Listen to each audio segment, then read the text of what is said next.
Olá galera, meu nome é Joãozinho Souza e hoje o Instituto Musical FJ tem a grande honra de receber meu irmão de longa data, né, que para mim foi o pioneiro em Garanhuns, junto com o Roberto Lima, com o Lourinho, com o Fábio Aladina, o cara que apresentou música instrumental. A verdade é essa, né, que a gente ia na casa dele às vezes pegar, prestar. Eu lembro que o DVD de Arthur, na corte do rei Arthur, nem DVD era VHS.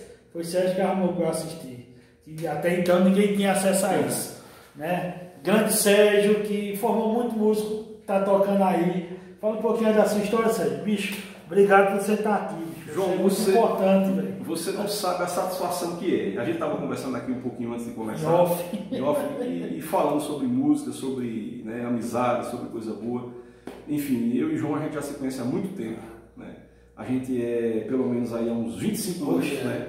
João fazia parte da mesma igreja que eu comecei, vou contar um pouco dessa história também.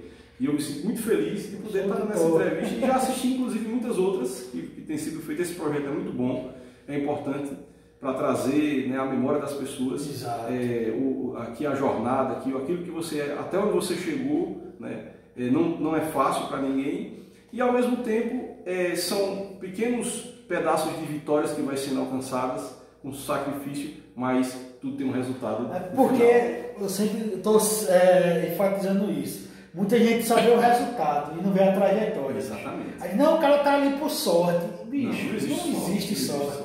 É estudo, às vezes todo mundo viaja, você não vai com a família, você fica para estudar. Tem que se pagar um preço. Né? Paga um preço. Paga o preço que a gente pagou. É simples. Exatamente. Né? Conta aí, Sérgio, sua trajetória, sua história. Bom, a trajetória é longa, né? Mas a gente vai tentar sintetizar, João, aqui o que a gente puder. Enfim, eu sou adepto da música, né, da boa música, e eu acredito que, como a gente estava conversando aqui, nada é por acaso, né? Deus me colocou no meio, na década de 80, né? Eu sou de 1975, né? Eu e o Luminha somos até contemporâneos na idade, né? Eu tenho 43 anos, o Luminha tem uma idade parecida com a minha, e eu assisti a entrevista dele como dos outros. Enfim, meu pai é um líder religioso, um pastor, que sempre dava oportunidade aos grupos musicais, às bandas, né? Desde a década de 70, eu era pequeno demais, não percebia, mas ele sempre gostou de música boa. Então a minha primeira referência como inspiração é o meu pai. Em meio a vamos dizer assim, um cenário cristão que não tinha muita oportunidade para a música, hoje é diferente, hoje é o oposto, né? A música cristã tomou conta de tudo, mas antigamente não era tão simples.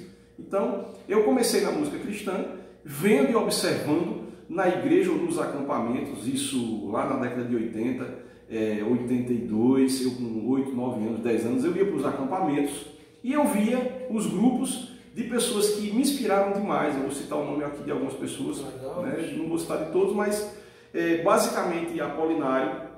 Apolinário foi uma referência excepcional para mim como músico, e ele não é baterista, né? Apolinário é guitarrista, como todo mundo sabe, ou violonista, que a gente chama de Lalo. Então eu ia para os acampamentos pequeno, 12 anos, e eu via Lalo tocando guitarra, eu via Elias tocando teclado, né? Eu via Moab tocando guitarra, e via, enfim, outras pessoas participando daquele meio musical, e aquilo me encantava. E eles já eram, Joãozinho, eles já tinham referência, já tinham sido alcançados pela boa música cristã, que a gente chama de música alternativa.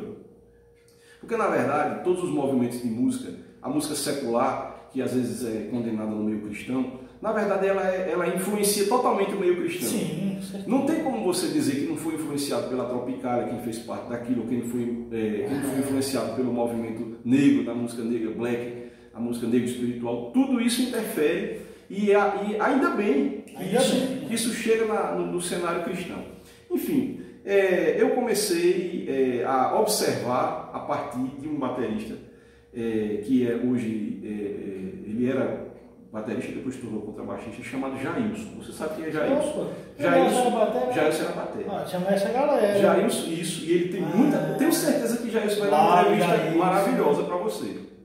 Jailson era um baterista do Unidos do Amor de Cristo, que já estava em extinção e já estavam começando a montar outros grupos. Então eu a partir de Jailson, que tinha usava a bateria que era do Unidos do Amor de Cristo, que era uma bateria Pinguim, porque no Brasil, até a década de 90, é interessante essa informação, que a gente falando sobre isso, a gente vai lembrar. Até a década de 90, no governo de Fernando Collor, se você quisesse ter um instrumento bom no país, você tinha que ir ou mandar buscar fora um Fender, um Yamaha, e tinha que ter muito dinheiro, e tinha que ter estrutura para você fazer isso, poucas importadoras, ou então você tinha que ter instrumentos nacionais, como Giannini, né? Bateria era Caramuru, era Pinguim, que era um instrumento, ou Golpe, né? Ou Golpe, como algumas pessoas mais chamam, a gente chama de Golpe, que eram baterias antigas, que eram copiadas quando você olhava com uma bateria Pinguim, uma Golpe, uma era top de linha, Pinguim. Era top de linha. E interessante que elas eram cópias praticamente perfeitas das baterias Gretsch, né? As baterias que existiam fora do país. Você olhava com uma Pinguim, se você olhar hoje quem tem, que é uma relíquia, você vai ver uma bateria Gretsch, uma bateria de jazz americana, que era uma cópiazinha. Então, o Unidos do Amor de Cristo tinha uma bateria Golpe, e tinha uma Pinguim, e Jailson tocava nessa bateria e ensaiava junto com eles. Já o grupo, já meio que poucas pessoas ali, já não tinha mais o Unidos do Amor de Cristo como um todo, mas eu via Jailson, e Jailson era o único cara que me deixava sentar na bateria. Eu tinha uns 13 anos. E porque ele tinha um vínculo com meu pai e tudo mais, que tocava nos acampamentos, e eu chegava lá e ficava tentando fazer alguma coisa, e aquilo já me despertava. E nesse movimento todo, a gente foi, muito bom a história, né? A gente foi descobrindo que existia um mundo que ia além daquele mundo ali que a gente via nos acampamentos. A música estava por todos os lugares. E aí, quando eu completei 14 anos, eu resolvi comprar o meu primeiro instrumento. Na minha casa eu já juntava latas de... Isso em 1988. Eu juntava latas de leite, de ninho, ficava tocando. Aquela coisa da inspiração das pessoas que eu via tocar, nos grupos do Apolinário, do próprio Jailson na bateria, e aí depois vieram muitos outros que me inspiraram, me fez entrar no mundo da música. Foi Deus acima de tudo, claro. E aí eu com aquela ânsia, eu me lembro, como hoje, em 89, eu estudava no Colégio 15, e eu queria comprar um instrumento para tocar na minha igreja, eu fazia parte de outra igreja, e a igreja não podia ter instrumentos assim, porque né, uma bateria, uma guitarra era coisa do diabo, não podia. Naquela época só podia ser piano, o coral, essas coisas assim. O violão já era meio mal falado, mas ainda tinha gente que arriscava tocar violão. E exatamente esses grupos que tocavam, que eram os grupos alternativos, eles não eram muito bem quistos. Por quê? Porque usavam instrumentos que a igreja não considerava. Mas enfim, eu me lembro que eu comecei a procurar, Joãozinho. Isso era uma raridade em 88, quem pudesse ter um instrumento para vender. E eu encontrei um cara chamado Bira, é chamado Índio Bira. Cara, gente boa, batera, ele é católico e toca no movimento católico até hoje. E ele tinha uma bateria na casa dele para vender. E eu fiquei sabendo na Lacerdópolis, num bairro aqui de Garanhuns. E eu fui lá. E era como se hoje fosse um valor de R$250. E a bateria, não sei se você chegou a ver essa bateria, ela é uma bateria de zinco. Lembro, pô. De zinco, zinco mesmo, chapa de zinco, coberto de napa, uma napa estourada com pedra, porque ela começou a se quebrar e eu botava pedra para poder sustentar. Enfim, eu consegui comprar minha primeira bateria. Eu pedi dinheiro à minha mãe, vendi um sonzinho que eu tinha, tipo aquele som que se via na década de 80, saí juntando dinheiro e comprei a bateria do cara. As ferragens eram feitas. Cano de metal, o cara conseguiu, saiu juntando, pegando peça de bateria velha, enfim, consegui minha primeira bateria. Comecei a estudar e a primeira coisa que aconteceu aí é que um outro grupo surgiu chamado, um grupo que tinha um baterista chamado Boneges, que era com o Apolinário, com a mesma turma, acabou o Unidos do Amor de Cristo e eles juntaram e montaram um grupo que eu esqueci o nome. Mas Boneges era cantor, cantava muito bem, e tocando bateria, Boneges era melhor do que os outros bateristas que a gente conhecia no cenário. Então Boneges era uma referência interessante. Que eu aprendi muita coisa. Boneges, ele tinha um swing, algo diferente que os outros bateristas não tinham, dentro desse meio, né, que a gente está falando aqui. E aí eu vi e eu me inspirei também muito em Boneges. Quando eu, com essa bateria, comecei a tocar, eu me lembro como hoje, eu vou terminar esse pedaço de música para falar de outras pessoas aqui e até você fazer alguma pergunta. Em 1990, o que acontece é o seguinte, eu estava no Colégio 15, indo para o Salão Nobre do Colégio 15, e aí tinha um pastor chamado Edson Paris, esse pastor foi muito importante para mim. E esse pastor estava conversando com um amigo meu chamado Enio, guitarrista. E ele dizia o seguinte: Enio, só falta uma bateria para a gente colocar no culto. Sabe aquela coisa de Deus? E eu sempre fui muito meio articulado, né?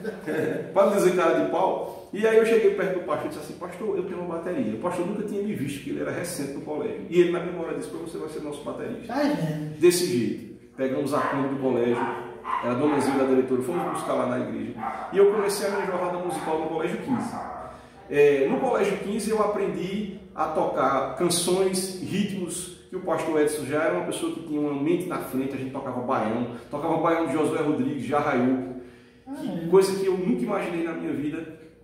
Eu vi e eu achava aquilo maravilhoso, e me influenciei demais por ele, o pastor Edson, uma pessoa sensacional, que me abriu. Ele era uma pessoa, aquele indivíduo que faz parte do processo do cristianismo criativo, ele não era mente fechada, ele tinha a mente aberta. E eu aprendi muito ali. E eu me lembro como hoje, voltando para um cenário mais popular, que no final da década de 90 para 91, nós tínhamos lá um teclado, a bateria, o guitarrista Enio, pessoas cantando, e o pastor cantava também. E eu me lembro como hoje, quando chegou um indivíduo alto, com um cabelo meio black power, com um contrabaixo na mão esquerda e uma mesa de som na mão direita, era Marcos Cabral. 1990, no final da década de 90. Vinha Marquinho, Black Power, magro, com um contrabaixo, aquele contrabaixo que eu acho que eu já te mostrei, aqueles Fender Giannini, somzão que tinha na Assembleia de Deus, e uma mesa de som. Foi Enio que chamou ele, eles faziam parte da mesma igreja, enfim, e a gente fez uma amizade maravilhosa. Passei ali 2 anos naquele colégio, tocando, estudei um tempo, mas passei 2 anos. E Marcos Cabral me mostrou algo muito interessante. É outra pessoa que foi muito importante na minha inspiração musical. Marcos Cabral disse, Sérgio, a gente precisa aprender com os caras de fora. Bicho, ainda hoje ele pensa assim, né? Não é verdade? Não apenas com os de dentro, é importante sim, mas os de fora, eles têm muita coisa para nos mostrar.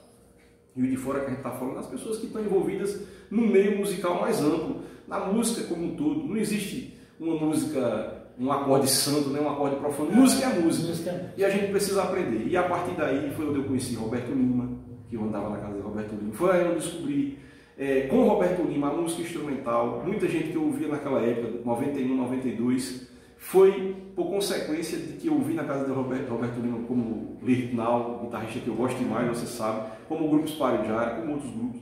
E aí eu conheci Lourinho, que já tocava ali. Enfim, aí a coisa tomou outras proporções. Eu passei, Joãozinho, muito tempo e recebi muita influência das bandas musicais da cidade. Eu ia assistir os ensaios da Banda Bagagem, que era uma banda, a melhor banda que tinha, acredito até que no Nordeste, que era a banda do Sesc. Equipamentos que poucos tinham acesso, e eu ia lá, ficava meio que piruando ali, estava tocando, aprendendo. Nunca tive um professor de fato, alguém que chegou, mas eu tive muitas inspirações, eu não posso esquecer de dizer isso. Pessoas foram importantes na minha vida, pessoas me corrigiram quando já foi um professor.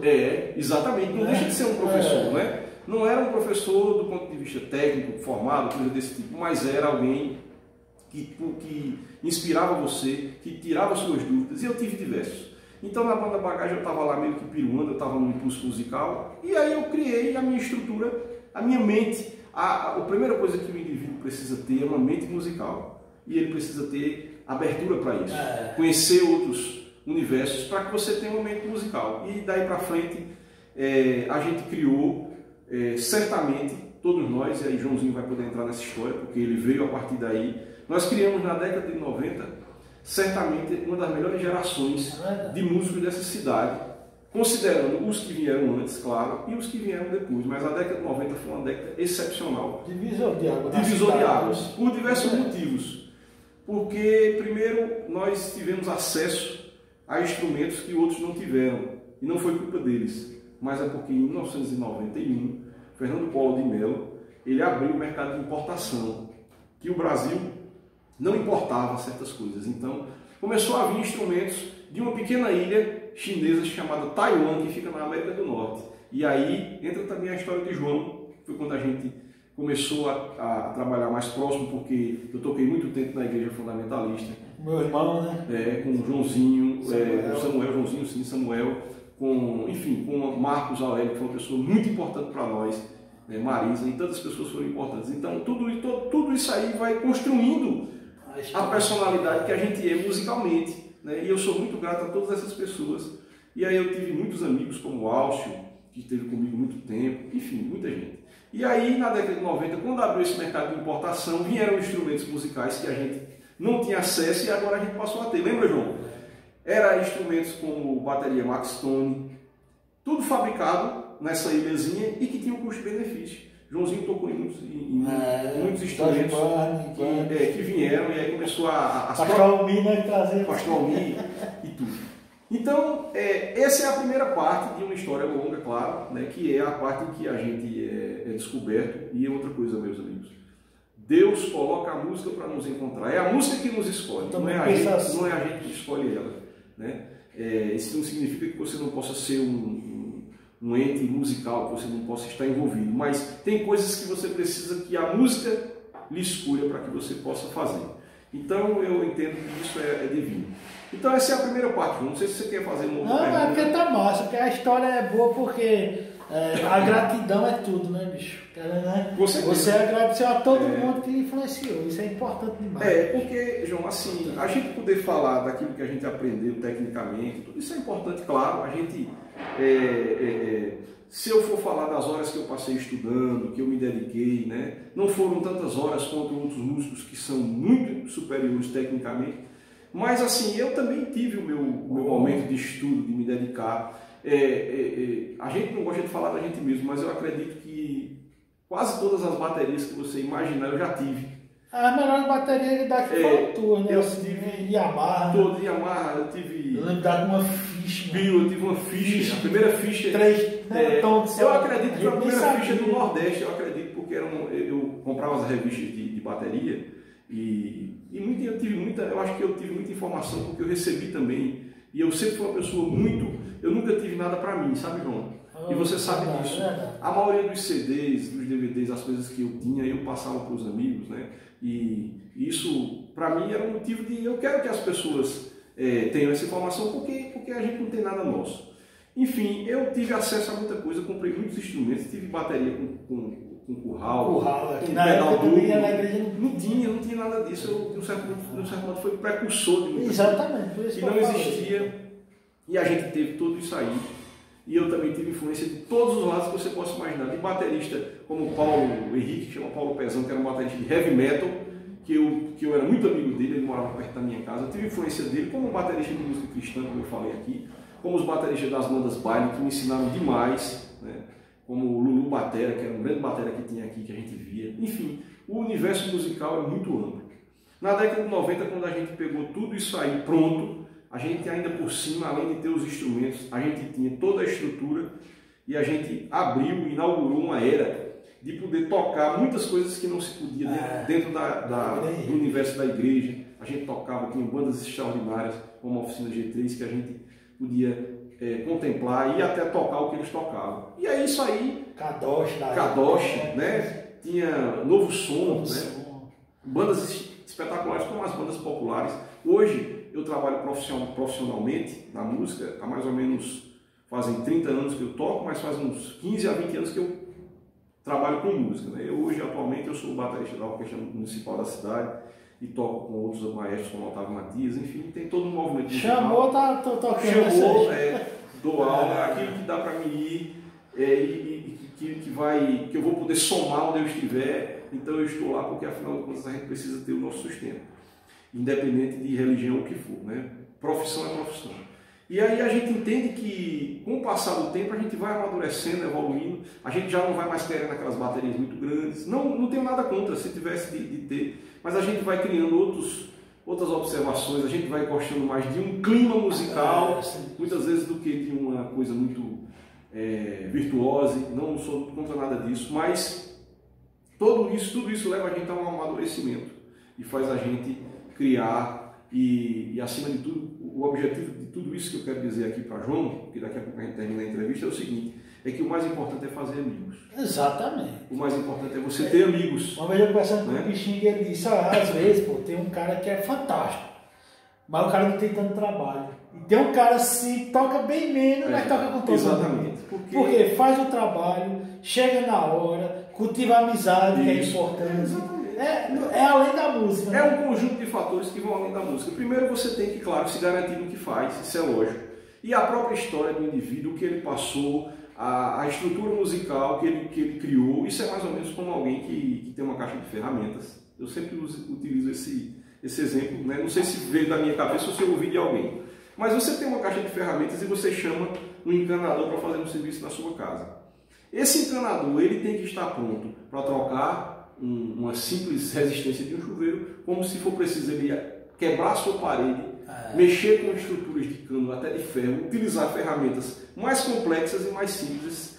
Esse indivíduo é um profissional. Então, se for preciso, a gente tem que ir do simples ao mais complexo. No entanto, isso não se constrói e não se faz se você não tiver humildade, se você não tiver um espírito cristão, no sentido de que as pessoas que estão ali precisam servir. É um serviço. A música é um serviço. Eu já conheci grandes músicos, mas durante toda essa trajetória, da década de 90 até agora, se você for pensar a cada 10 anos, o que a gente evoluiu musicalmente, quem a gente conheceu. Eu sou muito grato a Marcos do Sal da Terra, que conduziu uma boa parte da minha história. Eu conheço quase o Brasil todo por conta da banda Sal da Terra. Joãozinho também já esteve junto, e todo mundo faz parte desse universo que é Deus que vai proporcionando, né? Nós vamos apoiando e vamos criando, e aí a amizade é o segredo de tudo. Ser grato, e aí você vai colocando a sua marca por onde você vai andando. Então aí cada década vai ter a sua história. Então a gente fez história na década de 90, no ano 2000, cada um na sua. A gente conheceu pessoas extraordinárias. Joãozinho viajou, conheceu pessoas maravilhosas por onde ele andou. Aqui continua, porque a vida é isso. Então ciclos, né? São ciclos. E quando a gente chega no momento atual, né, onde a gente pode entender que a gente pode contribuir, a música já não é mais a mesma. Todo mundo sabe que a música evoluiu, né, se a gente pode usar essa palavra, mas a gente quer dizer que a música boa ainda está aí, né? Você ainda pode ver muita coisa boa, como essa entrevista no YouTube. Você pode ver muitos grupos, cantores, bandas. De um certo modo, é até bom o YouTube ter um filtro, porque só as pessoas que querem o que é bom vão lá procurar o que é bom. Então tem esse filtro. Então nem todo mundo dobrou os joelhos para esse Baal que está aí, essa ida de 1000 cabeças na música, que não faz o mínimo sentido, né? Os grandes artistas se manifestam nas redes sociais, João. Eu vejo pessoas que têm uma história, um nome, ficando chateados. Por quê? Porque a mídia e todo esse universo musical que é passado de geração em geração, eu estou falando isso no contexto geral, não estou falando só na igreja, e na igreja também não é diferente. A igreja também perdeu muito, se tornou um local de música fugaz, um comércio. As músicas não têm mais sentido, 2, 3 acordes, autoajuda, mantra. E aí fora disso também você vai ter aí os movimentos aí dos funk, da vida, das coisas, mas você não se dobra a isso. E você ter como exemplo essas entrevistas, pessoas como o Joãozinho, que lutaram como eu e outros, e tantos outros que vão poder dar entrevista aqui, dizendo que vale a pena você investir, vale a pena você pagar o preço. A jornada não é fácil. Para chegar aqui, né, até a Bíblia diz assim, até aqui nos ajudou o Senhor. E de fato, primeiro é Deus quem faz a gente permanecer. Porque muitas vezes eu pensei em desistir, não foi uma nem 2 vezes.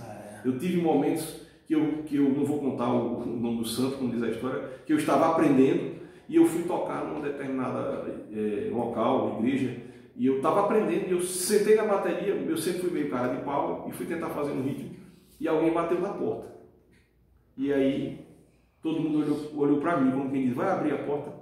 E eu saí e fui abrir a porta. Quando eu voltei, as baquetas não estavam mais, tinham escondido as baquetas. E tantas outras coisas que eu já passei, que pessoas me fizeram passar por momentos difíceis, de vergonha, de vitupério, mas se eu tivesse dito assim, isso aí foi demais, não vou desistir, não. Se a gente conseguiu chegar até aqui foi porque Deus nos ajudou. E isso é muito importante. E uma coisa que é importante na hora, dá tristeza e tudo, mas depois você começa a se fortificar. Se fortificar. Né? Ficar mais forte, mais calejado, com as costas mais fortes. Tudo isso, né? Toda queda que você leva, todo desafio, todo não, toda ingratidão, pessoas que às vezes passaram na sua vida que nem lembram de que você existiu, não se importe. Primeiro, continue a sua jornada. O livro de Hebreus diz assim, olhando firmemente para o autor e consumador, existe alguém que se importa com você, que é Deus, e em qualquer área da sua vida. Se o seu trabalho está dizendo que você deve seguir, não se importa com o que vai acontecer. Acho que foi Neemias que foi construir, né, reconstruir o templo. Os caras começaram a falar coisa, ele disse, o alvo que eu tenho é maior. Exatamente. Eu tenho uma coisa maior para mim né? Se for seguir, não, pode falar aí. Pode dizer o que quiser. Se for pessimista, você não chega a lugar nenhum. Bicho, Sérgio, obrigado, bicho. Eu só tenho que agradecer, muito bom. Continue assistindo as entrevistas. E essas histórias são para nos edificar e fazer que a gente continue a jornada e seja grato a Deus acima de tudo, às pessoas. E eu sou muito grato a João aqui nesse momento. Obrigado, Sérgio. Obrigado, João. Valeu, pessoal.